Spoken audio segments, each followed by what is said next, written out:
CM योगी के औरैया में जनसभा को किया संबोधित। औरैया जनपद के अजीतमल तहसील क्षेत्र के जनता महाविद्यालय अजीतमल में पहुंचे सूबे के मुखिया मुख्यमंत्री योगी आदित्यनाथ ने इटावा लोकसभा से वर्तमान प्रत्याशी डॉक्टर रामशंकर कठेरिया के लिए जनसभा को संबोधित किया। मुख्यमंत्री योगी आदित्यनाथ ने चौथे चरण में होने वाले इटावा लोकसभा सीट के लिए जनसभा करने पहुंचे थे। यहां चौथे चरण के लिए चुनाव होंगे और बीजेपी ने अभी से कमर कस ली है। सीएम ने मंच से कहा कि देश की आवाज में इटावा का स्वर होना चाहिए, एक बार फिर मोदी सरकार होनी चाहिए। मोदी जी ने 10 वर्ष में जो कार्य किए हैं, भारत के सर्वाधिक विकास के लिए, आने वाली पीढ़ी के सुरक्षित भविष्य के लिए, सुरक्षा, सम्मान, समृद्धि के लिए जो प्रयास किए गए हैं, उसी का परिणाम आज फलीभूत होते दिखाई पड़ रहे हैं। दुनिया के अंदर भारत का सम्मान बढ़ा है। आतंकवाद, नक्सलीवाद पूरा समाप्त हो चुका है। समय से सफाई हुई, इसलिए पाकिस्तान सफाई पहले दे देता है। देश के अंदर आतंकवाद का और नक्सलवाद को कौन भड़का रहा है, डकैती कौन डाल रहा था, विकास के जो बड़े बड़े प्रोजेक्ट हैं, express, highway, railway, medical college, IIT, triple IIT और नीट, इससे कौन वंचित रह रहा था, उन्हीं के बारे में बताने के लिए आज मैं यहाँ आया हूँ। आज मोदी जी के नेतृत्व में सभी संस्थान बोल रहे हैं, गरीबों के लिए कार्य हुआ है। कांग्रेस, बसपा और सपा सरकार में जो विकास 70 साल में नहीं हो पाया, वह मोदी जी ने 10 साल में कर दिया। 60 लाख लोगों को प्रतिवर्ष 5 लाख की बीमा योजना का लाभ दिया। 12 करोड़ किसानों को किसान सम्मान निधि, 10 करोड़ घरों में उज्ज्वला योजना, होली और दीपावली में फ्री सिलेंडर मिलता है। 4 करोड़ जनता का आवास मिले। मोदी जी अगले 5 वर्ष फ्री राशन देंगे। को मिलने वाले 27% आरक्षण में अब मुसलमानों को भी शामिल करके उनको इसका लाभ मुसलमानों को दे देंगे।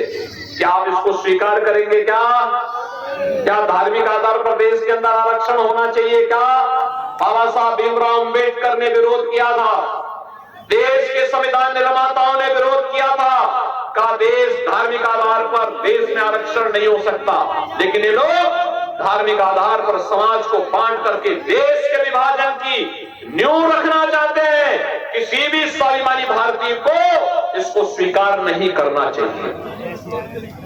ये लोग अनुसूचित जाति के भी अधिकारों पर कुठाराघात करना चाहते हैं। कांग्रेस ने यूपीए सरकार के समय जब सपा और बसपा को समर्थन कर रही थी, तब इन्होंने ऐसे कुत्सित प्रयास प्रारंभ किए थे। उस समय भी इन्होंने रंगनाथ मिश्रा कमेटी और सच्चर कमेटी गठित की थी। ये दोनों कमेटी अनुसूचित जाति, जनजाति और पिछड़ी जाति के हकों पर डकैती डाल करके उनके आरक्षण के लाभ से उन्हें वंचित करने की कुत्सित चेष्टा का एक प्रयास था। भारतीय जनता पार्टी ने विरोध किया था और तब भारतीय जनता पार्टी ने कहा था कि संविधान प्रदत्त अनुसूचित जाति और जनजाति को मिलने वाले अधिकार से अगर कोई वंचित करेगा तो सरकार के खिलाफ हम भीषण आंदोलन करेंगे। और तब भीषण आंदोलन हुआ था उस समय यूपीए कांग्रेस सरकार के समय की गवर्नमेंट के समय।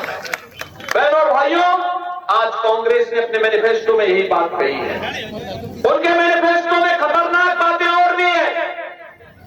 उसने एक बात कही है कि वह देखो 1947 में देश को बांटे हैं लोग। देश को बांटने के बाद अब क्या कहते हैं?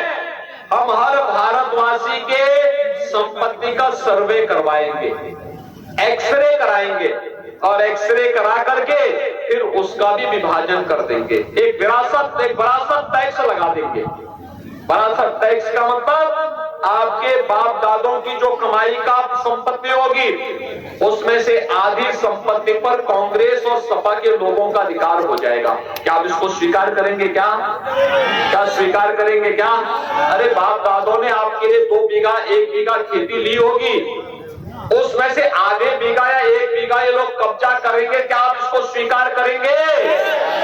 बहनों और भाइयों, एक और काम शुरू करें। ये कह रहे हैं कि अल्पसंख्यकों को उनकी रुचि के अनुसार खान पान की स्वतंत्रता देंगे। आप मुझे बताओ, भारत के अंदर अल्पसंख्यक और बहुसंख्यक का भोजन क्या अलग अलग है? क्या अब उनकी रुचि का कौन सा भोजन? हमारा बहुसंख्यक समाज गौ कसी नहीं करता है, गौ मांस नहीं खाता है। और ये चाहते क्या है कि मुसलमानों को गौकसी करने की छूट देंगे। क्या आप इसको स्वीकार करेंगे? क्या कांग्रेस और सपा की क्या इस मांग को आप स्वीकार करेंगे? क्या कि आपकी आस्था के साथ खिलवाड़ है कि नहीं है? और ये आस्था के साथ खिलवाड़ करने के आदी भी है। कांग्रेस की जब सरकार थी और ये सपा बसपा के लोग कांग्रेस को सपोर्ट कर रहे थे, उस समय बहनों और भाइयों आप याद करिए, तब कांग्रेस ने कहा था, कांग्रेस की सरकार ने कहा था कि राम और कृष्ण तो हुए ही नहीं। हमारे आराध्य देवों के अवतार पर, उनके अस्तित्व पर इन्होंने प्रश्न खड़ा किया था। आज तो अयोध्या में रामलला विराजमान हो गए ना, हो गए ना। कोई संदेह है क्या? कोई संदेह है बीवी? और काशी और अयोध्या की तो पूरी बारी हो चुकी है। अब तो हम लोग चल रहे हैं ब्रज भूमि की तरफ चल रहे हैं, और इसीलिए हम लोग आह्वान करने के लिए आए हैं। भारतीय जनता पार्टी ने कहा है भारत की आस्था का सम्मान होगा। भारतीय जनता पार्टी कहती है भारत के अंदर एक समान नागरिक कानून को हम लागू करेंगे। भारतीय जनता पार्टी कहती है कि हम व्यापारी और बेटी को सुरक्षा देंगे। और ये लोग जो आतंकवादियों के और माफियाओं के लिए फतिया पढ़ने का काम कर रहे हैं ना, इनको 5 साल के लिए फिर से कहे कि जाओ भाई आप फतिया ही पढ़िए, हमें देश को आगे बढ़ाने दीजिए।